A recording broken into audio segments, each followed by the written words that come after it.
Hello, everybody, and welcome. My name is Sophia Tim, and I am a current senior at Lake Forest College in Illinois. I'm majoring in philosophy and neuroscience, and I'll be starting PA school next fall. But before our speaker begins, I'd love to start by encouraging everybody here to use the Q&A button at the bottom of your Zoom window. We will be able to answer some of these questions live at the end of today's talk. But now I'm honored to be able to introduce our keynote speaker, Dr. DiCerbo. Dr. DiCerbo is the Chief Learning Officer at Khan Academy, and she was the Vice President of Learning Research and Design at Pearson Education. She drives the pedagogical strategy for Khan Academy, ensuring research-backed offerings that improve learner outcomes. She also leads the content and product management teams, and she will overview Khan Academy's progress in integrating the latest large language models and other AI features into their platform. Please welcome me in welcoming Dr. DiCerbo. Hello, and thanks, Sophia, and thanks all of you for joining today. Good morning, good evening, good afternoon, wherever you are.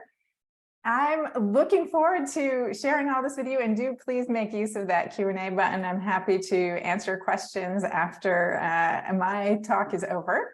So I want to talk a bit about our experience at Khan Academy thinking about artificial intelligence. And I was just talking to some folks. It was just about a year ago today that we got access at Khan Academy to a new model that OpenAI was training. So if you're familiar with the world of large language models, you know that this past March, OpenAI released a new version of theirs that they call GPT-4. Well, last August, they contacted us at Khan Academy, in part because they wanted to think about how they could make sure that their new model would be able to pass AP Bio test, because Bill Gates had given them that challenge. And we at Khan Academy have a lot of AP Bio practice questions. And so they were interested in testing it on some of those questions. But we also got to see it really early and after it had been trained, and started immediately thinking about how we might be able to integrate that into our learning experience, and the larger questions of how might these large language models solve some of the problems that we have been wrestling with in education. So that's what I'm going to talk a bit about today, some of the bigger questions there. And I'm going to use some examples from Khan Academy. I've talked about this building at scale. We have about 11 million visitors a month on our Khan Academy site. We are right now working on all of this in a beta project, because we don't think we're ready to launch this to all 11 million of those visitors yet.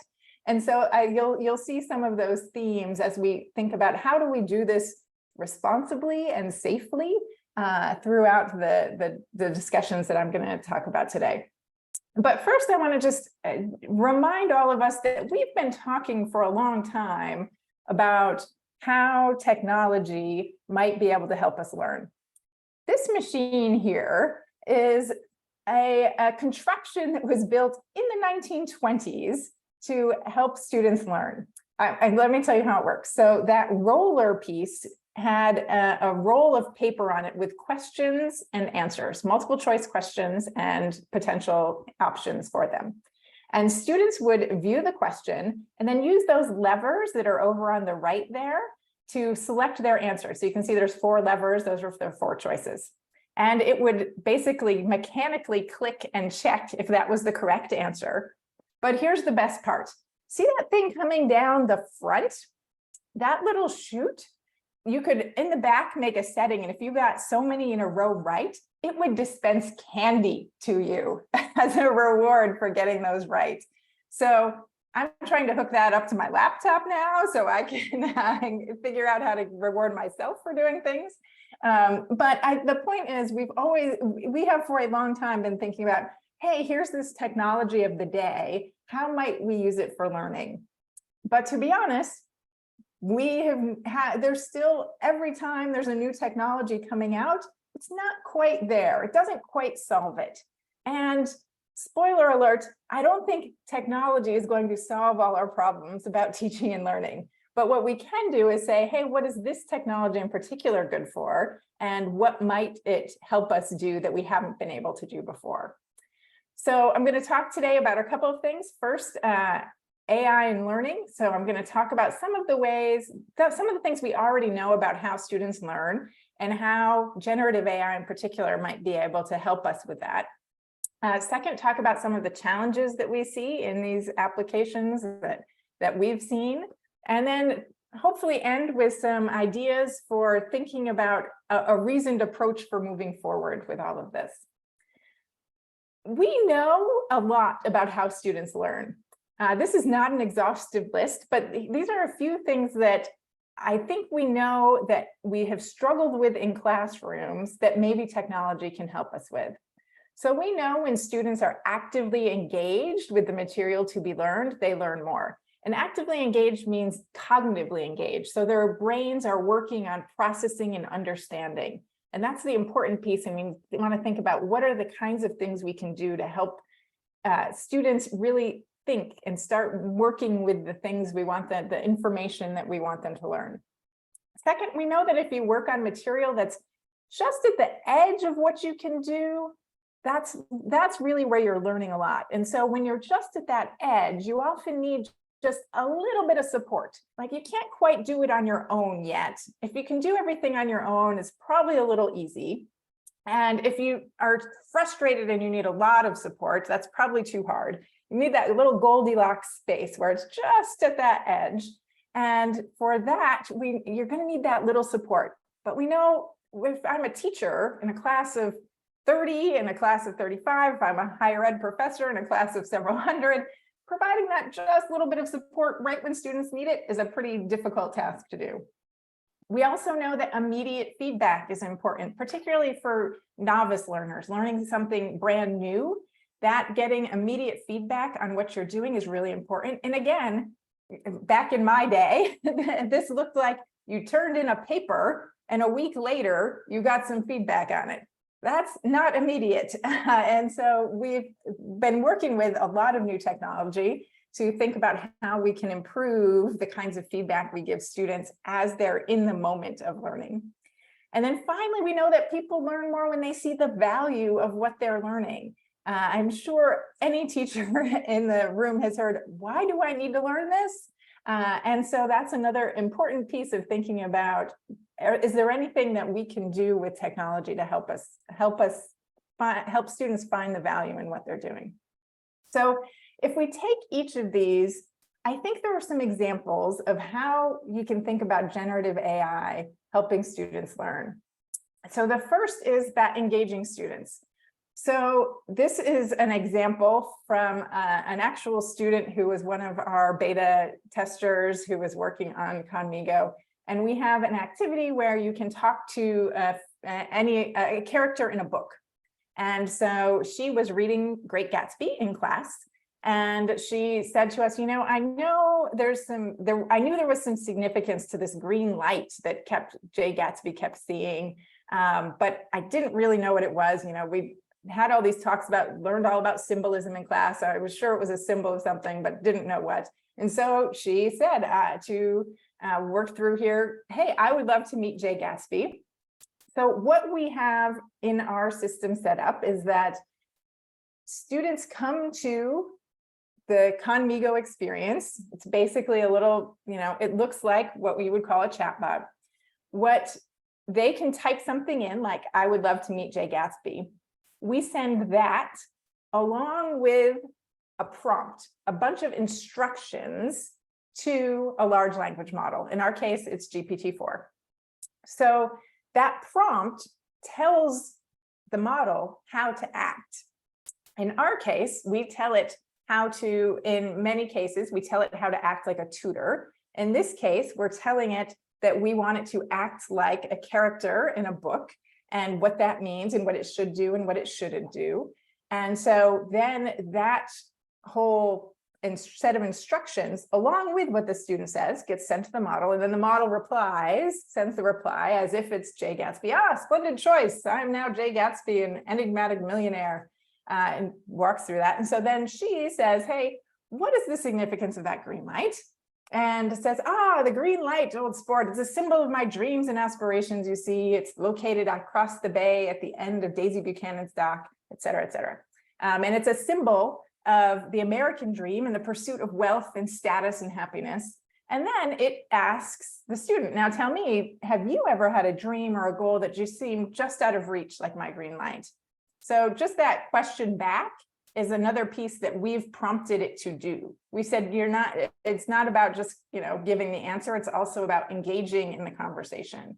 And this is a piece of the interaction that we think is driving more of that engagement, driving more of the student processing this answer and actively thinking about what that response means, potentially linking it to something in their own life, which we know is another way to engage cognitively in new material. So all of those things come because we've given it this prompt and instructions about how to act in service of thinking about how do we engage students. So that's an engagement piece. Second, we talked about providing support. And so this is, again, that piece of, hey, how do we think about that student who's just a little bit stuck, just needs a little nudge? And I was visiting a class here. I live in Phoenix, Arizona, and was visiting a class here who is a high school class who is doing a dual enrollment class in college algebra. And the students do independent practice during class fairly often. And what happens is there's a bunch of students and they get stuck. And so they raise their hand and the teacher has one teacher going around student to student, can only get to one student at a time and wants to spend enough time to make sure they get it. So the student's sitting there with their hand raised for minute after minute after minute, not doing anything. Well, here's a chance, a way to potentially give that little bit of support to get unstuck. And so you can see here, if we're saying, hey, here's the problem, we've got 16 minus 2r equals minus 3r plus 6r plus 1. All right, if the student just says, I'm stuck, again, we're sending that along with a prompt that's saying how to act like a tutor. And there's a lot of good research about what human tutors do. And we can draw on that to tell the model how to act like a tutor. So in this case, it's saying, hey, let's look at the first step. What's the first thing you want to do to solve this? We want to combine like terms. So what do you get when you combine the terms with R on the right side of the equation? So it's given not the answer. It hasn't worked through the whole problem. And let me tell you, when we first started working with these models, they really wanted to just work through the problem and give the answer. So we do a lot of things in that prompt to try to make it so it doesn't give the answer. At one point, we were actually using all capital letters, like, when you're yelling in text, do not give the answer in all caps to the students, to the prompt in the model. But we've mostly gotten there in terms of thinking about how we can, they call it steering the model using the prompts. So this is the idea of providing that little support. We also, again, have not told the students the answer. So when a student says, can you just give me the answer? It does say, as your AI tutor, my goal is to help you learn and understand the process. So I won't give you the answer directly, but I'm here to guide you through each step, and then redirects back to, let's focus on the right side of the equation. Here we go, and what that looks like. So thinking about, again, the problem that we have of students who need a little bit of support from someone, and in this case, we have a single teacher, maybe they're doing homework, maybe they're outside of class, maybe they're in class, but there's a whole lot of students who need help. All of that can be supported by AI. We talked about immediate feedback. So most education technology tools are capable of giving immediate feedback on answers. I know at Khan Academy, we've struggled with the step-by-step feedback. So maybe the final answer is wrong, but how does a student know where they went wrong? Where in the process did they make that mistake?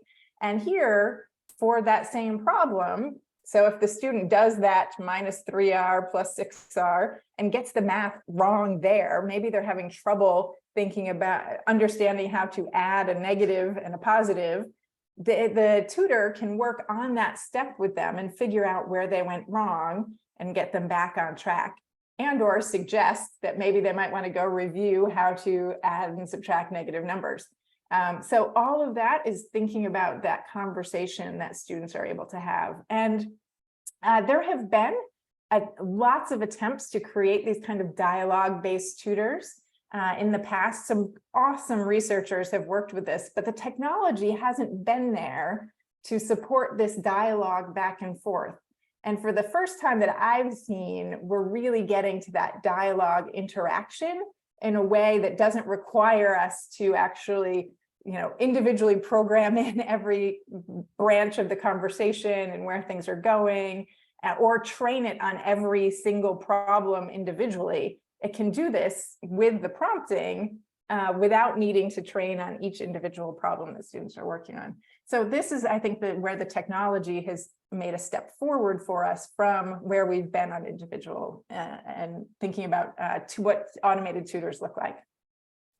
We also can think about writing assistance. So we have just, in the past couple of weeks, put out, again, in beta, in testing, a college essay writing tool where you can get feedback on a college essay. So if a student puts in their essay, you see here on the left-hand side, you can then say, we have then created different prompts again for different kinds of feedback. What would you like feedback on? Organization, does your evidence support your claim? Your introduction, your grammar, your language and vocabulary, etc.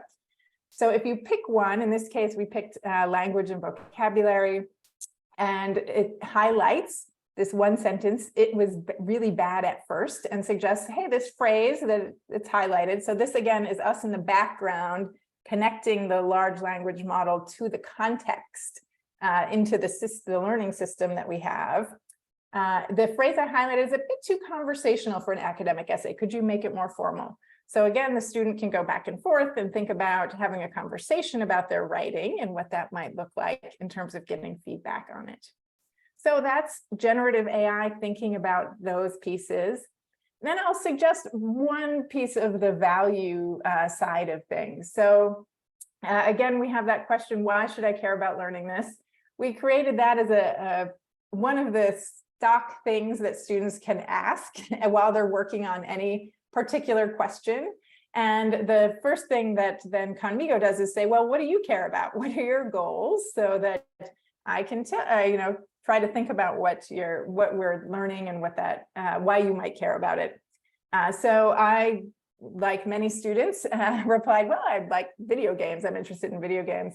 And when we look at that same math issue, it started to respond to me in a way that honestly did not make that much sense to me. It was trying to tell me that in a video game, an equation like the one in the video could be used to calculate the position of a character or an object in the game.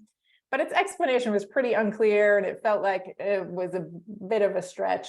So one of the key things about interacting with these models is you don't just have to take its first response as the only response and say, oh, it's not very good. You can then prompt it. So I then said, hey, I don't get it. This example doesn't make sense for me. And it then said, hey, you're right. That example was not clear. Let me give you a better one, and gave a different example. So I think there's, again, getting used to that back and forth with these models as part of building our AI literacy and understanding how to interact with these models is another important piece for us as we think about how we want to move forward. So overall, these are these models themselves help us in, I think, a particular way. So Mickey Chi, who is a professor at Arizona State, and her colleagues developed what they call this ICAP framework. So ICAP, interactive, constructive, active, passive, that I think is a good way to help think about what the advantages of generative AI can do. And so their theory that they have shown with some of their research on tutors is that as students move from passive interactions, so like watching a video, reading an article, to active, even if it's highlighting, paraphrasing, asking a question, to constructive, so self-explaining, drawing out, even answering a question themselves, to interactive, doing those things, like doing those constructive things with someone else in conversation, learning increases as you move along that path from the passive up to the interactive. And generative AI is a way for us in technology to really make that jump from constructive to interactive, and thinking about, I can have that conversation now with thinking about back and forth, contributing to something, the AI is contributing something, and back and forth. Now, this is a hypothesis, because let's be clear that this is artificial intelligence. And we know there are key elements of the human that are key to tutoring. There's a person who cares about you, who cares about your learning outcomes. And we know that, for instance, we see the research that high school graduation rates are higher for students who feels like there is someone in the school who cares about them and their outcomes. AI is never going to do that. Artificial intelligence is not going to be that person. And so I think there is a question of what are the limits about how much it can act like a tutor, because it's not going to have those relationships. But I think it can do a number of the things that I've outlined here to help support the tutors and support the teachers that are in the classrooms doing that work. And so thinking about how we augment them. Chris Didi, I think, is speaking later in this conference, and he talks a lot about augmented intelligence, and encourage you to listen to him on those topics. So I've started to kind of highlight some of the challenges, or one of the challenges, and certainly there are others. And you have, I'm sure, seen the headlines. The college essay is dead. Everybody is cheating. How are we going to think about these assignments now? And it is the case. If you typed in that same problem that I was working on with my carefully crafted tutor, and just took that problem and typed it into ChatGPT, this is what you get. This is what I got a couple of days ago when I was preparing these slides. It works right through the problem and explains it and gives you the answer.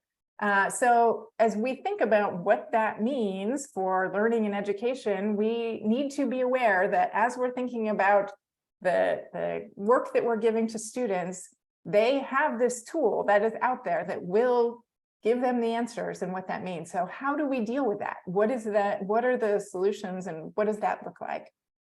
So I think we need to together be having a lot of these conversations about what our approach could be. There are certainly a variety of approaches that people have taken to large language models. So one, you can say forbidden. New York City schools, when ChatGPT first came out, said, no, we are not, you cannot use ChatGPT in the schools. They have since reversed that, but they needed some time to just understand what this was and what could it do and what can't it do.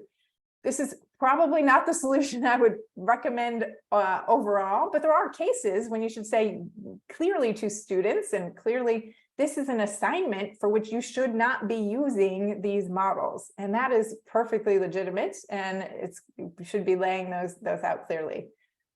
I don't recommend that for everything, because I do think these models are here to stay, and we need to think about how we're going to work with them, because students are going to be required to work with them in their jobs in the future. Lots of our jobs, including, for instance, our current content creators, are using it as an assistant to help think about, hey, I have this question and I want 20 more versions of this question to put in our item bank. Hey, great. It can, it can generate 30. They can pick the best 20, and it's so much faster than them trying to generate those 20 themselves. Those kinds of applications are everywhere, and students should be familiar with these tools and know how to use them. So forbidding them totally is probably not the solution, but absolutely in some cases it makes sense. Then we think about creating assignments that are impossible to complete with these tools. So one of the things that is key is that none of these models know what happened in your class yesterday. They don't know what you talked about this week. They don't know specific things to your community. So if you have assignments that incorporate any of those kinds of things, it will be very clear that whether these tools were used to answer and complete those assignments, because they're not going to have any of that reference to those things that are specific to your class and what you do in your class. You can certainly think about completing assignments in class. Thinking about allowing these use of generative AI, but requiring acknowledgement. And then also allowing it, but requiring documentation. So this is interesting, and I've seen some teachers doing this where they say, hey, here is some documentation. Hey, here's what my initial conversation was. Here's the draft I did. Here's the suggestions that it made for change, and here's the final product. And all of that then gets submitted, including potentially the student reflecting on what changes they made and why, which is a great metacognitive skill to be developing for students too. Now, obviously, we don't want to do that for every assignment. So in reality, you're probably going to take a combination of these approaches if you're a teacher and think about when they're appropriate for what. But I think there's a set of approaches here that don't just mean banning it for everyone, or don't just mean throwing up your hands and saying there's no use in trying to work with it. It's about having the conversations and thinking through what we might be able to do in classrooms. It also, we should be being clear about what the expectations are around these models, so there's not confusion about whether this is plagiarism, for example, or not. This is an academic dishonesty statement from Montclair State University's office. We have no relationship to them. We just thought that it was a good example, and they agreed. They said, sure, share it. That's fine. But there's a clear statement here that use of an AI text generator when an assignment does not explicitly call or allow for it without proper attribution or authorization is plagiarism. Like, be clear. This is what our stance is. This is what it is. There should not be any confusion. This is what's happening. So that's a big piece, setting clear expectations, but also engaging in conversations about that. This is all new for all of us. Teachers, parents, schools, school committees should be talking about this and thinking about how to move it forward. Other than academic dishonesty, there are a lot of ethical questions and thinking about how we do this safely and responsibly. We found these two resources helpful for us. And if you're interested in thinking about these issues, I think they're a good place to start. Again, we have no affiliation with either of these folks. But I think there's some good principles here in the resource on the left, the ethical framework for AI in education. And on the right, if you're actually thinking about how to work with, if you're someone like us who's building things, then I think it's important, this idea of risk management. So we know there are risks to using these. How do we mitigate those risks? And that's a piece of what we've been doing and thinking about. For instance, how do we do this safely and securely? We know there are inaccurate answers given by the large language model. How do we deal with that? So for example, we help our teachers communicate to students when it is most likely to be wrong and what that means. We ourselves find ways to help mitigate the responses from the large language models. For example, we already know the questions and the answers to the questions that students are working on our site. We feed those into the large language model so it knows the right math answer. So it's not having to then generate that answer itself and potentially getting it wrong. So those are ways in the system we can help mitigate these risks. Also, though, building the AI literacy of teachers and students is really important so they can also make those judgments. One of the things we have is after every response, students can rate it thumbs up or thumbs down, whether it's a good response, and type in feedback. And because of that, it helps prompt students to think, oh, this could be a bad response. And we saw a classroom in some of our beta testing where it was almost a game for students to try to catch it being wrong and saying like, hey, I got it being wrong. I found a wrong answer. And it was kind of fun. So that is an interesting approach to generating that mindset that this isn't something you just rely on to give you 100% the right answer, but lots of things to work on there. I think there's a specific thing. This is a little bit down a hole, but hopefully some folks that are interested in diving into this idea of ethics and values. We've found that there's at least one place where solving some of these value issues is not easy because sometimes our values are in conflict with each other. So on one hand, we value student privacy and privacy of our data and ownership of our data. So most of districts we work with in schools say we have an arrangement with OpenAI that no data goes back and forth to the model will be used to train their model. And that sounds good, right? That's what I would like to hear. That's what schools and districts want to hear. We're not going to use our data to train the model. So that's our value of privacy. On the other hand, we want to reduce bias in these models. We know these models are trained on a whole corpus of data, but a lot of that data comes from privileged populations. And our models would probably be better if we had more diverse data from historically under-resourced communities, students that are in those communities. But that means we would have to potentially share that data to be able to reduce the bias in our model. So how do we think about walking that line between these two? So that's just one specific example of the places where the questions that we're wrestling of, if we want to do this at scale with thousands and thousands of students and millions of students interacting with these models, how do we wrestle with some of these questions about fundamentally what we think is important and how we use this technology? So with that, a couple of other questions as you're thinking about, do I want to use these models? You can ask yourself, for example, if you're looking at specific models, what measures have been undertaken to understand the risks, and what have the builders of this experience done to mitigate those risks? What's happening with those records of interactions that we're having with the model? And how can adults understand the interactions that students are having with the model? So when we're talking about under 18 folks, what does that look like? For us, we actually have transcripts with the chats with Conmigo, so students can go back if they had a good interaction, they can go back and review it. But also they know that if they are hooked to a teacher account or a parent account, their teacher and parent can also view those transcripts.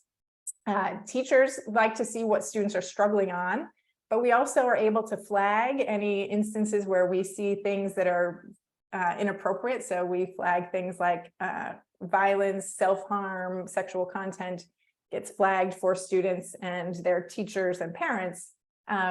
And teachers and parents then are able to see, so there's safety and security, and there's some good teaching information there too.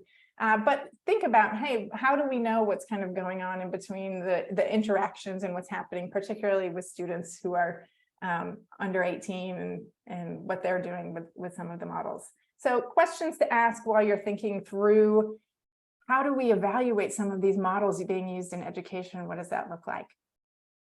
All right, so I'm going to stop here so we have enough time for some questions, but I think the big thing is thinking about how we can consider artificial intelligence to enhance human intelligence and human potential. In each of these cases, it's not really taking over for the teacher. It's helping maximize the teacher's time, helping think about how do we help students get to their potential with as many tools as we have available for them. So I will stop there. And Sophia, what questions do we have? Yes, thank you so much for such a wonderful talk. That was really quite informative, and I'm sure much of the audience agrees with me. It was wonderful to hear from someone who really has just spent so much time interacting with these tools and understanding the kind of littler nuances of them. We did have quite an enthusiastic response from the audience as far as questions go. And I think one of the things that a lot of people were asking were kind of related to the critical thinking of it in like language applications. So you were really quite descriptive, discussing how students still engage in the critical thinking process with things like math, with the reciprocated questions from like Conmigo. But how do we also translate this into a discussion about language arts questions? Someone posed the question of, don't we want students to be able to imagine what the green light is before just kind of telling them what this looks like? How do we kind of show the students that they can still use critical thinking in that process as well? Yeah, so I think there's not knowing the full context of that specific question. Is it something the student did wrestle with and doesn't know the answer and wants to, wants that little nudge of like, is there something here that's worth thinking about? And I think we're constantly in both the humanities space and in the math space, walking the line between keep asking the students questions, and the students being like, okay, I've given you everything I know. I don't know what else to do. And we do want students to be able to ask questions sometimes. We can't be, thinking about the idea of, okay, I want you to, make a cake. How should I make the cake? Figure it out. Like, in some way, students need some base amount of understanding and knowledge to be able to engage in some of that critical thinking. And so it's a constant tightrope that we're trying to walk as educators of when to give a little bit of knowledge, when to support that understanding, when to ask them to think about it and what that looks like. And hey, what do you think? It's back and forth. And so we're trying to determine, can artificial intelligence do some of that activity? Can it do it in those ways? But this is exactly why it's not going to take the place of a teacher, because teachers have all of that judgment about when they do it. And really good teachers are able to figure out when to do that for what students and what that looks like. So it's not going to be perfect, but I think even in English language arts, there are those times when there's asking the question and engaging in a dialogue around that particular question that encourages the students to think for themselves. And sometimes it's answering a question more directly about what's happening in a story or why it did. Yeah, absolutely. And I think that we do see that a lot in many of the different questions that you were able to share with us today. Obviously, it is very interactive with students, which is what students are looking for. So someone else asked a question that's kind of getting at the ethical application that you touched on at the end. They want to know, how can students still help learn other interpretations that aren't necessarily reflected in the data used to train the AI? So I think you mentioned that just obviously access to like minority communities or to individuals who aren't necessarily represented in the model. How do we kind of expand that as an ongoing conversation? So I heard two things there. So I heard how do you get, so there's one is about expanding the models themselves. So the models themselves are trained on greater perspectives. And I think that is about understanding the data that's used to train these models. And it's so much data that it's difficult for us to even kind of wrap our minds around what that looks like. But understanding at least what does that look like is important. And then asking these companies that build these models to tell us about that data, tell us what steps they're taking to try to build in diverse perspectives and what that looks like. So that's one piece of it. The other piece is that, of course, we need to continue encouraging students to not just rely on the AI for their perspectives. They need to go beyond what that is. In the same way, you don't read the Wikipedia page and just rely on that as the only perspective that you undertake in what that is. And so there's, apart from making the models better, there's also the interaction with them and not relying on an AI solely for the information and perspectives that you get. Yeah, absolutely. And that's where like the classroom interaction does absolutely come into play with just other students, other faculty members, et cetera, that we do see on a daily basis. This question is coming from an instructional designer, and they want to know, what advice can they give to faculty members who are nervous about adapting their courses to incorporate AI or even to use something like Congo with their students? So I think it's, I have a couple thoughts. One is try it yourself. Like, I think just the first time I was reading about these things back when GPT-3 was out, I was like, I don't really get this and understand what it's doing. So first thing is find a place, whether it's on the ChatGPT interface, whether it's with Conmigo, whatever that is, just to try out some of this yourself, so you start to feel comfortable with it and start to understand the kinds of things it's good for and not.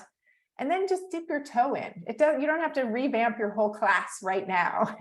Try one assignment where you have, say, students write an essay on their own, have GPT generate an essay and do a comparison. Whatever that, there's a million different things you could do, but just do it for one assignment and see what you learn, see what students learn, see what their responses are to that.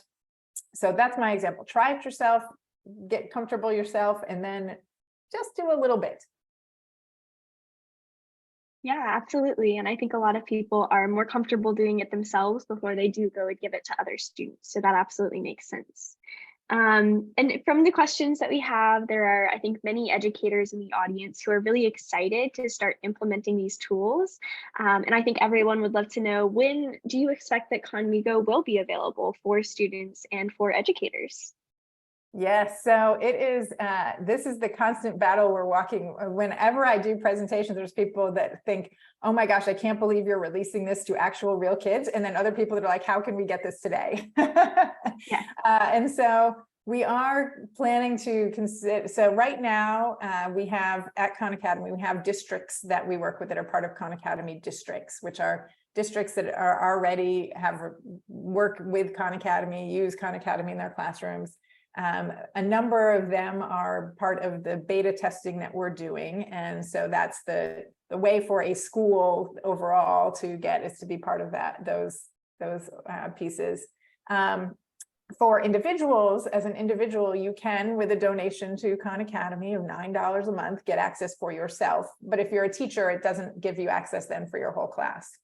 And the reason for this, as many of you know, Khan Academy is about a free world-class education for anyone, anywhere. And you're thinking, why is this now costing money? I didn't touch on this in the talk, but this is about the cost of the models themselves. So every time a message goes back and forth, there's a cost for that based on the number of essentially words. They call them tokens, and a token's about 3/4 of a word. So every 1,000 tokens that we send over costs 3 cents, and every 1,000 tokens that come back from the model costs 6 cents. And that's a cost for us. And we're a nonprofit. We don't, so we are funded by donations. And so for that reason, right now, there is either you're part of a district or you have to do the donation to be able to get access.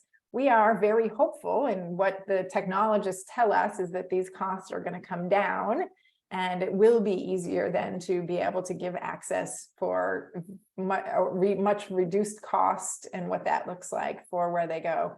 But this is a big issue. I'll keep going a riff on this for a minute. When we talk about the digital divide. So how do we make sure that AI doesn't just exacerbate the differences between students who have it and students who don't? And so that's one of the things as we work with districts, one of the things that we sometimes do is there are often philanthropists who are willing to, for example, fund a district in their local area to have access to this. And so we work to facilitate those kinds of relationships and be able to think about, how can we use other funds to be able to get this into hands of students in historically under-resourced communities and what that looks like, because we certainly don't want this to be a place where that, continues to divide. I gave the example of New York City schools who initially banned it. There's a private school in New York City that in the fall has a course in prompt engineering. Like those students are going to be ready not just to use these tools, but to do the prompting to tell them how to act and what that looks like. And by the way, Anthropic, that is one of the big companies that makes these models, posted a job recently for a prompt engineer for a salary of $300,000 a year. So if any of you educators are thinking about changing jobs, you might think about that as a new role. But again, it's that idea of how do we make sure that we get more equitable access to these models? And we are trying to do that. So keep watching those costs and prices. I feel like, we are committed to trying to make this more widely available for everyone too. Yeah, absolutely. And I think that's kind of the answer that educators are hoping for also, especially those who are looking to implement these tools even as soon as like the fall or spring semester. And I think we have time for one more question. So I'd love to know, obviously students are often using Conmigo at home, and I'm wondering how that might also translate into like the classroom setting so that they could get even further support from the teachers. And somebody asked, is there any way to get feedback to see where most students are having the most trouble so that we know when we need to review concepts again in class? So it sounds like the teacher might just have a bit of insight into, what it is that their personal students are asking Conmigo. They must be looking at our backlog of features that we are designing right now. So yes, right now we are looking at, we call them chat summaries for teachers, which basically, so, we don't want to ask teachers to have to go through every transcript of every student in their class. So we are working on using, this is very kind of meta, using the AI to actually summarize the students' interactions with the AI. So we can take a whole class and take their transcripts for the past, say, 7 days, and use the AI to actually summarize those transcripts and give teachers then, hey, here's the main topics that students struggled with. Here were, questions they asked, sample of questions they asked, what that looks like. So yes, coming soon.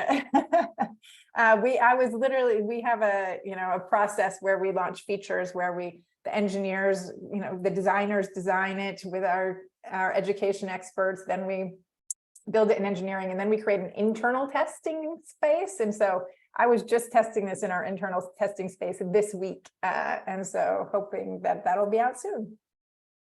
Yeah, absolutely. And it sounds like I think there are a lot of people who are excited for the next steps and just to see where this is going to go.